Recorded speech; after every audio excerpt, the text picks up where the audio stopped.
प्रभुंकर नाम गौरव हो जे जह न लिखित सुसमाचार 11 अध्यायर 50 पदरे प्रभुंकर दास से वर्षर से जाजक थिले एवं से कहउछन समुदाय जाति विनष्ट न होई लोक साधारण निमंते जड़े जे मरिबा तुम्भ मानक पक्षरे मंगल जनक यह मध्य तुम्हें विचार करूनाह। प्रिय प्रभुंक लोक माने आम्भ मानकर प्रभु जीशु ख्रीष्टंकर मृत्यु प्रभु जीशु ख्रीष्टंकर दुख भोग एई समाज निमंते सारा विश्व निमंते मंगलदायक अटे। ए जगत रे अनेक लोक प्राण माने से माने मरी अछंती शेष निश्वास छाड़ी अछंती किंतु निज निजर पाप निमंते से माने मरी अछंती से मानकर मरण रे किछि मध्य हुए नाही किंतु आम मानकर प्रभु जीशु ख्रीष्टंकर मरण रे जगतर उद्धार अछि।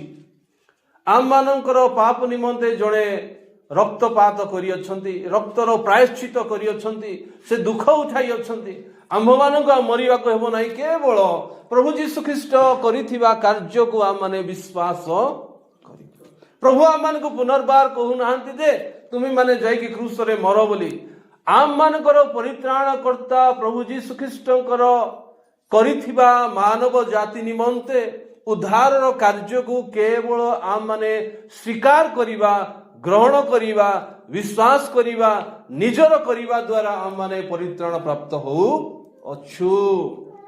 प्रिय प्रभुंक लोक माने प्रथम आदम से प्रभुंकर अमान्य कले एवं पाप ई जगत को प्रवेश कला एवं समस्ते मृत्युर अधीन रे रहिले किंतु आम मानकर प्रभु जीशु ख्रीष्ट द्वितीय आदम कहा जाउछि से आज्ञा बहुत हेबा सकाशे ताहांकर द्वारा समस्ते उद्धार पाउछंती ताहांकर द्वारा जीवन पाउ अछंती। आम मानकर प्रभु जीशु ख्रीष्टंकर मृत्यु अनन्य अटे। आम मानकर प्रभु जीशु ख्रीष्टंकर मृत्यु से धार्मिक थिले से पवित्र थिले से कौनसी पाप करी नाहंती। ए जगत ए लोक माने जगत रे जेते जण जीवन यापन कले समस्ते निज निजर पाप रे से माने मरी गले किंतु जगत उद्धार करिबा निमंते पाप प्रति से मृत्युवरण कले से पाप कले नहीं किंतु पाप रे अधीन रे थिबा लोक माननकु जीवन देवा निमंते से मृत्युवरण करि अछंती। प्रिय प्रभुंक लोक माने प्रभुंक नाम धन्यवाद हो। से व्यक्ति से जाजक कहिले जे जगतर उद्धार निमंते जगतर उद्धार निमंते समुदाय जाति जे विनष्ट होउछि पाप रे पतित होउछि समुदाय जाति निमंते लोक मानक निमंते जणे जे मरिबा तुम मानक पक्षरे मंगल जनक एवं आम मानकर प्रभु जीशु ख्रीष्टंकर मरण जगत निमंते सारा विश्व निमंते आम्भ निमंते मंगल जनक। हालेलुया। एई वाक्य प्रभु जीशु ख्रीष्टंकर मृत्यु समय यह सफल होईछि एई भाववाणी को सफल होईछि। प्रिय प्रभुंक लोक माने ताहांकर मरण रे जगतर मंगल होईछि।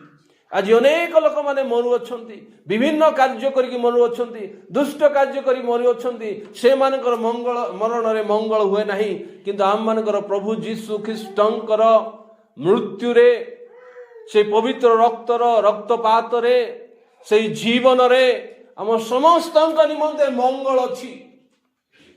किंतु कथा हैला जो माने ताहांक ठार विश्वास करूछंती मंगल से मानक निमंते केवल हेबो।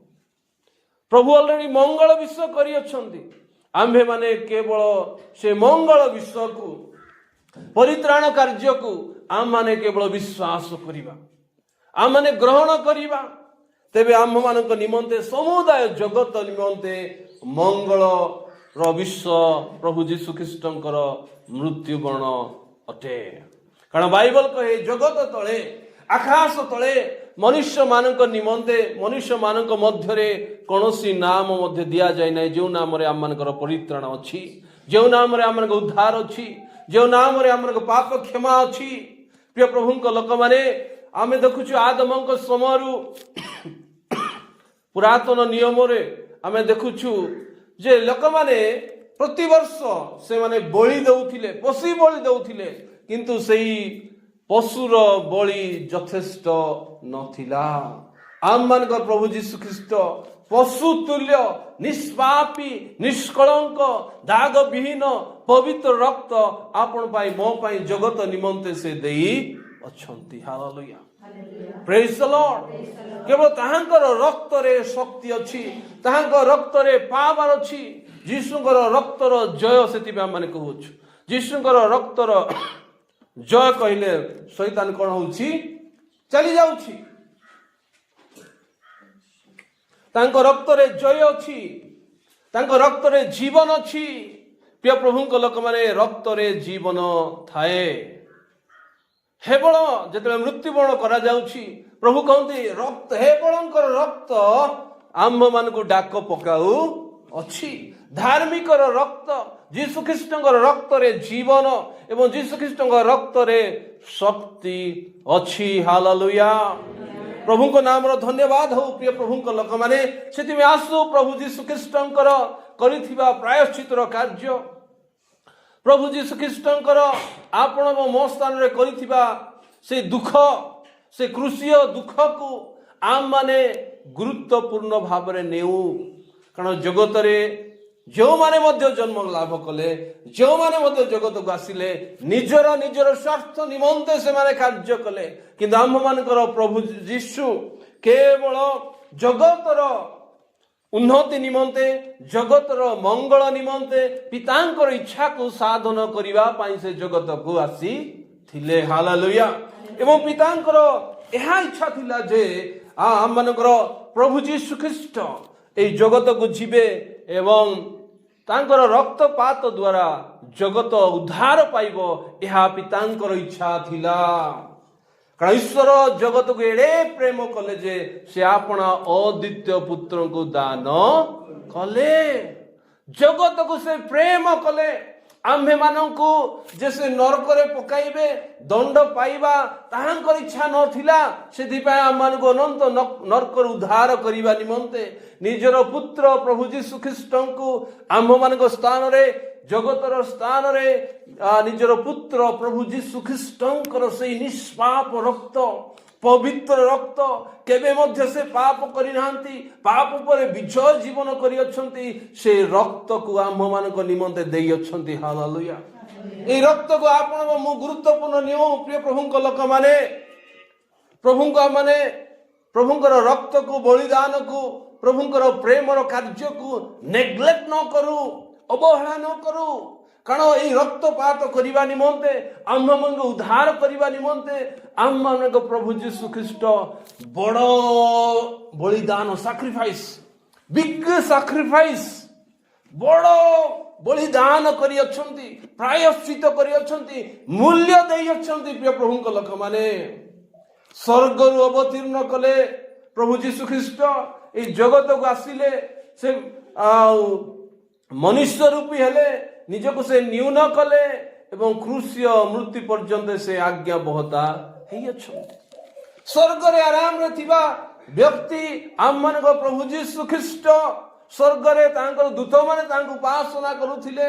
କିନ୍ତୁ ସେହି ମହାନ ପରମେଶ୍ୱର, ସେ ସୃଷ୍ଟିକର୍ତ୍ତା ଆମ୍ଭମାନଙ୍କ ନିମନ୍ତେ ଶୂନ୍ୟ ହେଲେ, ନିଜକୁ ଶୂନ୍ୟ କଲେ, ନିଜକୁ ନ୍ୟୁନ କଲେ, ନିଜକୁ ଏତେ ନମ୍ର କଲେ ଏବଂ ଆମମାନଙ୍କ ସ୍ଥାନରେ ସେ ମୃତ୍ୟୁବରଣ କଲେ। ଆମମାନଙ୍କୁ ସେ ଗ୍ରହଣ କଲେ, ଆମମାନଙ୍କୁ ସେ ପ୍ରେମ କଲେ। ଆମମାନେ ଯେ କଷ୍ଟରେ ରହିବା, ଦୁଃଖରେ ରହିବା ସେ ଇଚ୍ଛା କଲେ ନାହିଁ। ସେଥିପାଇଁ ଅନନ୍ତ ନରକରୁ ରକ୍ଷା କରିବା ନିମନ୍ତେ ଆମ୍ଭମାନଙ୍କ ସ୍ଥାନରେ ପବିତ୍ର ରକ୍ତର ବଳି ହେଇଛି। ଆମମାନେ ବଳି କରିନାହୁଁ, ଆମମାନଙ୍କ ରକ୍ତପାତ ହେଇନାହିଁ, କିନ୍ତୁ ପବିତ୍ର ରକ୍ତ, ପ୍ରଭୁଙ୍କ ରକ୍ତ ଆପଣ ମୋ ଜାଗାରେ, ଏ ଜଗତର ଉଦ୍ଧାର ଜାଗାରେ, ଜଗତ ନିମନ୍ତେ ପ୍ରାୟଶ୍ଚିତ ହେଇ ଅଛି। ଓ ପିତାଙ୍କର ମଧ୍ୟ ଏହା ଯୋଜନା ଥିଲା ଯେ ଆମମାନଙ୍କ ନିମନ୍ତେ ପ୍ରଭୁ ଯୀଶୁ ଖ୍ରୀଷ୍ଟ ଦୁଃଖ ସେ ଉଠାଇବେ। ଆମମାନେ ଖୋଲିବା ଜହନ ଲିଖିତ ସୁସମାଚାର 19 ଅଧ୍ୟାୟରେ ଆମମାନେ ପାଇବା 17ରୁ 18 ପଦ।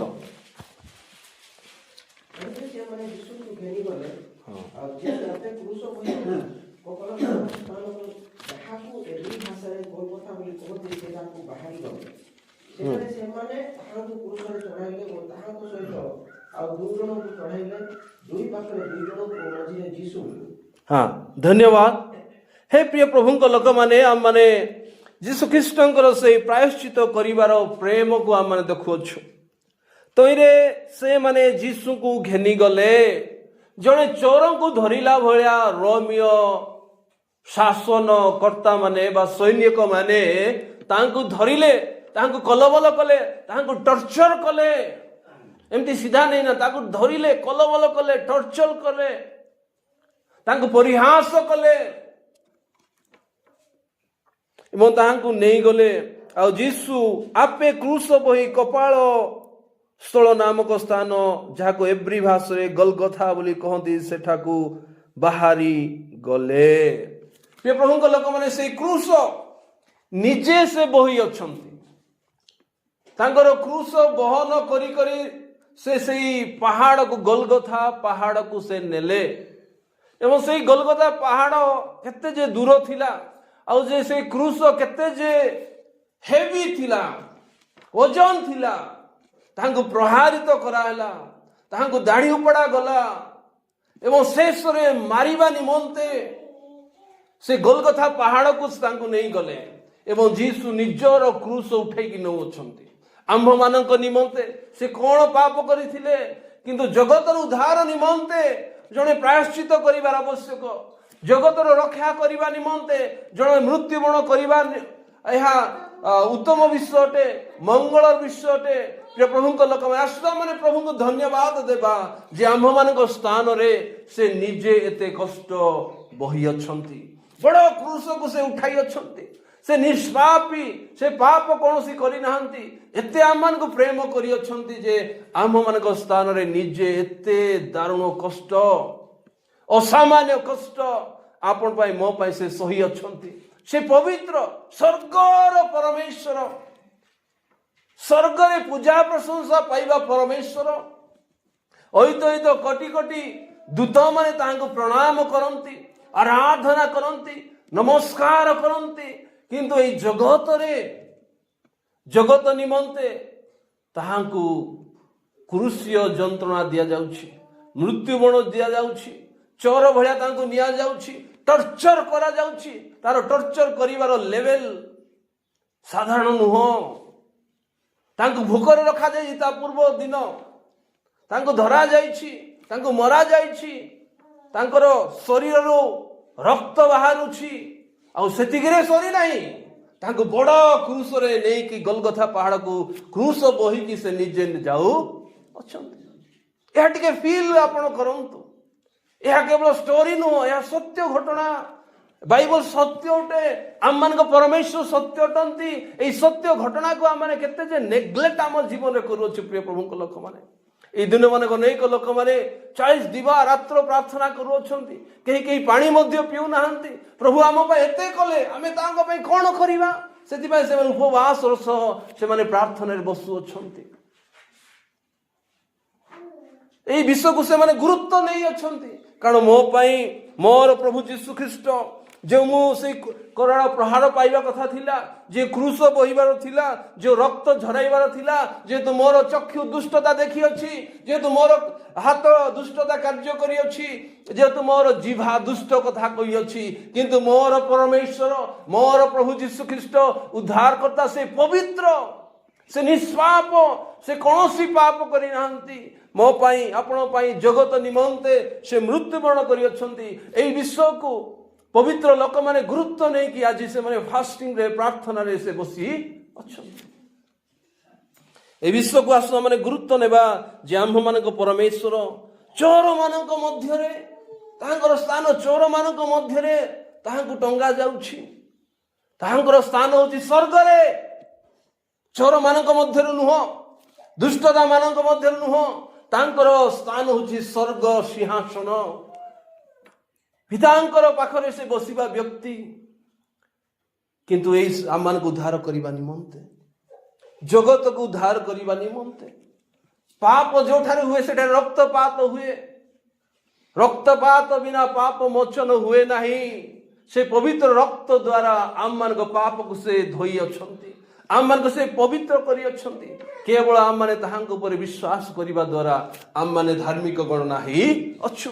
ସ୍ୱର୍ଗର ପରମେଶ୍ୱର ଯେ ପିତାଙ୍କ ସହିତ ବସିବା ପରମେଶ୍ୱର, କିନ୍ତୁ ଏହି ଜଗତରେ ଆଜି ଦୁଷ୍ଟ ମାନଙ୍କ ମଧ୍ୟରେ ତାହାଙ୍କୁ କ୍ରୁଶରେ ଟଙ୍ଗା ଯାଉଛି ଗୋଟେ କ୍ରିମିନାଲ ଭଳିଆ, ଗୋଟେ ଦେଶଦ୍ରୋହୀ ଭଳିଆ।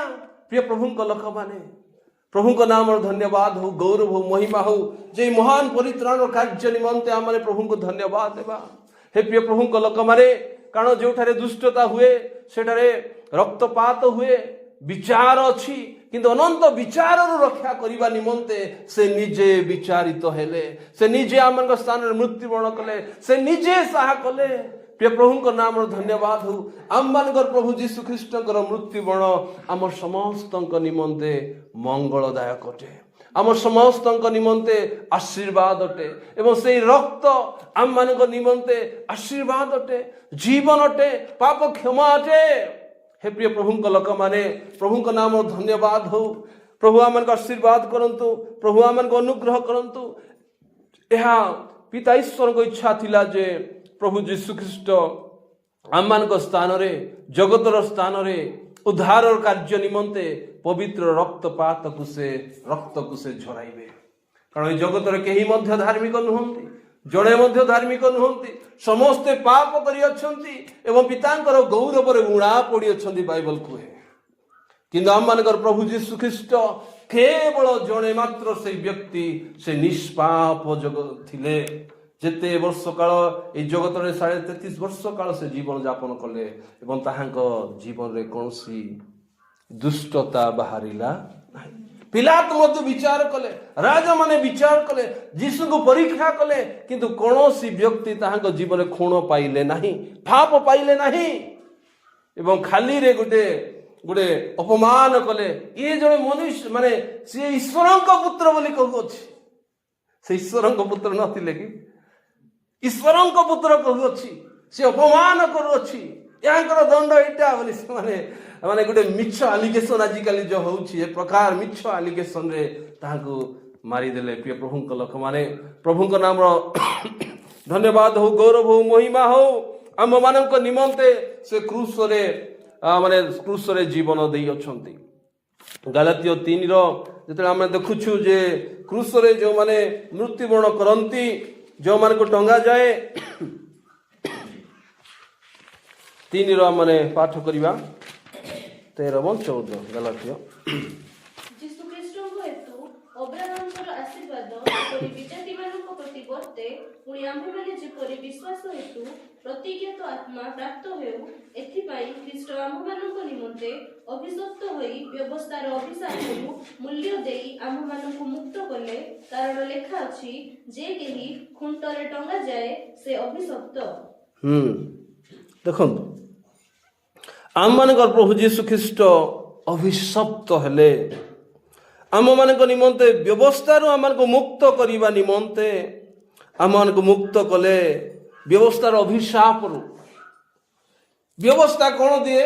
ଦଣ୍ଡ ଦେଇଥାଏ। ନିୟମ କାନୁନ ଯୋଉ ଲ ଅଛି, ବ୍ୟବସ୍ଥା ଅଛି, ବ୍ୟବସ୍ଥାର ଯଦି ଅବାଧ୍ୟ ହେବା ତାର ବ୍ୟବସ୍ଥାର ଦଣ୍ଡ ଦିଆଯାଏ। ଭାରତର ଯେମିତି ଆମମାନଙ୍କର ପିନାଲ କୋଡ୍ ଅଛି, এই ଧାରା ଗୁଡ଼ିକ ଅଛି, ସେଇ ଧାରାକୁ ଯଦି ଆମମାନେ ଅମାନ୍ୟ କରୁ ସେଇ ଧାରା ଲାଗୁ ହେବ।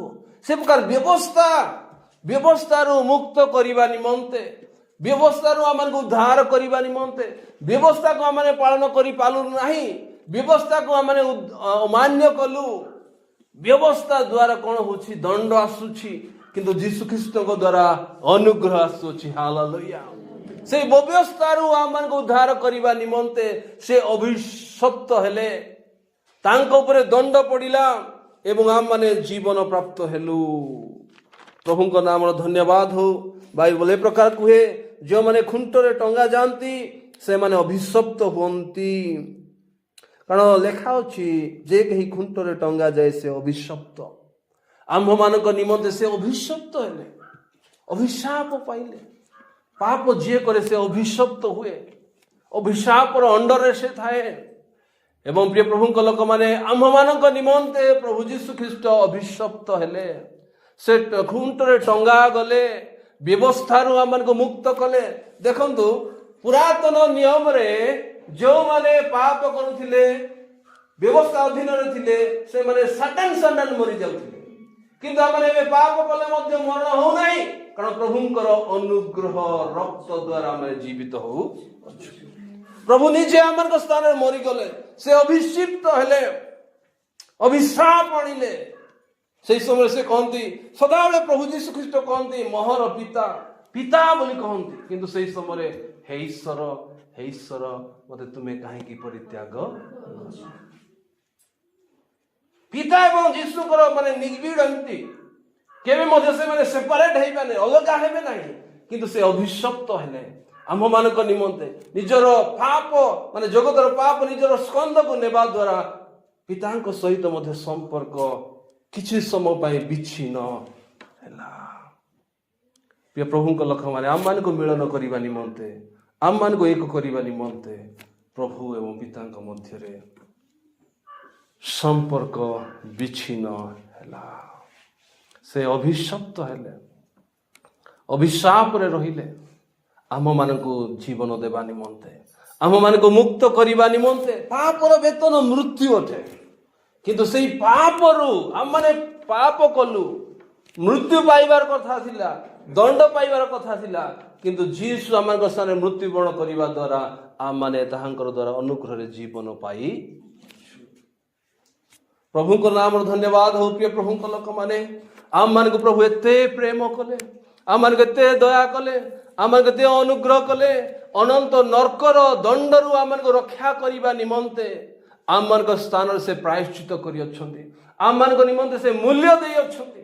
आम माने पाप करि अछु, आम माने अबाध्य करिछु, प्रभु को दुख देई अछु, आम मान को चाली चरण बसिबा उठिबा व्यवहार कथा हेबा द्वारा, किंतु यीशु ख्रीष्ट को विश्वास करिबा द्वारा आम मान को निमंते ऑलरेडी से प्रायश्चित करि अछंती, ऑलरेडी से आम मान को क्षमा देई अछंती। सेथि में आसु आम माने ताहांकु गौरव करिबा, महिमा करिबा, पाप करिबा नाही, कारण थोरे मृत्यु मरण बाइबल कहले थोरे व्यक्ति मरण तापरे विचार, बारंबार से मरिबे नाही, एबे से विचार करता रूप रे आसु अछंती, विचार करिवे। हे प्रिय प्रभु को लोक माने समस्त को निजर निजर हिसाब देबा को पड़िबो। प्रभु जीशु ख्रीष्ट को सम्मुख रे आमन को छिड़ा हेबा को पड़िबो। प्रभु जीशु आसु अछंती मंडल को नेबा निमंते, एवं जो माने ताहांको जानि नाहंती विचार करिबा निमंते से आसु अछंती। थरे से मृत्युवरण कले, छळे से प्रायश्चित कले, एबे द्वितीय बार प्रायश्चित करिबा निमंते से आसु नाहंती। से आम मान को विचार करिबा निमंते, जगतर विचार करिबा निमंते आसु अछंती।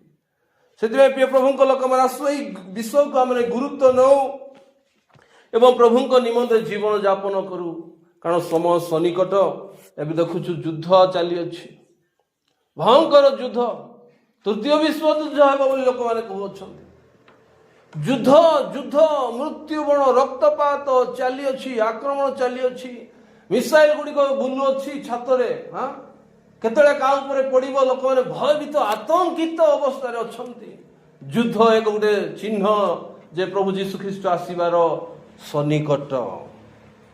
युद्ध होउछि, सर्वदा युद्ध होउछि, युद्ध सरी नाही। नुआ नुआ देश गुड़िक नुआ नुआ शत्रुता नुआ नुआ भाव में युद्ध रे सामिल होउछन्ति। बड़ बड़ देश अमेरिका सामिल होउछि, हाँ ए जो रूसिया ए प्रकार बड़ बड़ देश गुड़िक अछि, युद्ध चली अछि।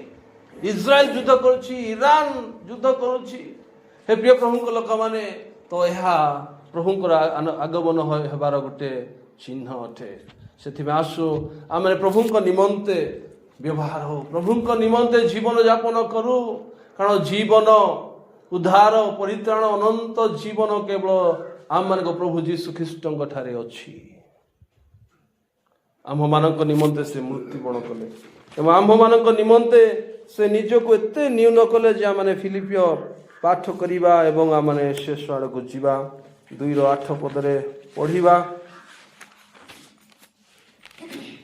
पुणी मनुष्य भावरे देखा जाय मृत्यु पर्यंत कृष्ण मृत्यु पर्यंत आज्ञावह होई आपना को अवनत कले। हाँ କ୍ରୁଶୀୟ ମୃତ୍ୟୁ ପର୍ଯ୍ୟନ୍ତ ଆପଣାକୁ ସେ କ'ଣ କଲେ? ଅବନତ କଲେ। ଆମମାନଙ୍କୁ ଉଦ୍ଧାର କରିବା ନିମନ୍ତେ, ଆମ୍ଭମାନଙ୍କୁ ରକ୍ଷା କରିବା ନିମନ୍ତେ, କିନ୍ତୁ ମନୁଷ୍ୟ ସଦୃଶ ହୋଇ ଦାସ ରୂପ ଧାରଣ କରି ଆପଣଙ୍କୁ ଶୂନ୍ୟ କଲେ। ପୁଣି ମନୁଷ୍ୟ ଭାବରେ ଦେଖାଯାଇ ମୃତ୍ୟୁ ପର୍ଯ୍ୟନ୍ତ, କ୍ରୁଶୀୟ ମୃତ୍ୟୁ ପର୍ଯ୍ୟନ୍ତ ଆଜ୍ଞାବହ ହୋଇ ଆପଣାକୁ ଅବନତ କଲେ। ପିତାଙ୍କର ସେ ଆଜ୍ଞାବହତା ଜୀବନ ଯାପନ କଲେ। କ୍ରୁଶୀୟ ପର୍ଯ୍ୟନ୍ତ ସେ ନିଜକୁ ନ୍ୟୁନ କଲେ, ନିଜକୁ ଶୂନ୍ୟ କଲେ, ନିଜକୁ ସେ ନମ୍ର କଲେ, ଆଜ୍ଞାବହତାର ଜୀବନ କାଟିଅଛନ୍ତି।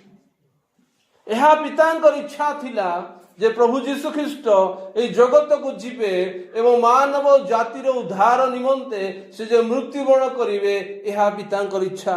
ଏବଂ ପିତାଙ୍କର ଇଚ୍ଛାକୁ ସାଧନ କରିବା ନିମନ୍ତେ ନିଜ ଜୀବନର ଶେଷ ମୁହୂର୍ତ୍ତ, ଶେଷ ମିନିଟରେ ମଧ୍ୟ ସେ ତାଙ୍କର ଇଚ୍ଛାକୁ ସଫଳ କରିଅଛନ୍ତି। ହେଲେ କଥା ଉଠିଛି, ଆମମାନଙ୍କ ଜୀବନରେ ମଧ୍ୟ ପ୍ରଭୁଙ୍କର ଯେଉଁ ମହତ ଯୋଜନା, ଇଚ୍ଛା ଅଛି, ଆମେ କ'ଣ ସେ ଆଜ୍ଞାବହତା ହେଉଛୁ କି?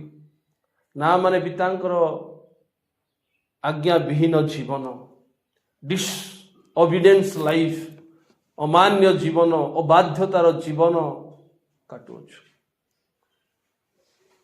କିନ୍ତୁ ପ୍ରଭୁ ଯୀଶୁ ଖ୍ରୀଷ୍ଟ ପିତାଙ୍କର ଇଚ୍ଛାକୁ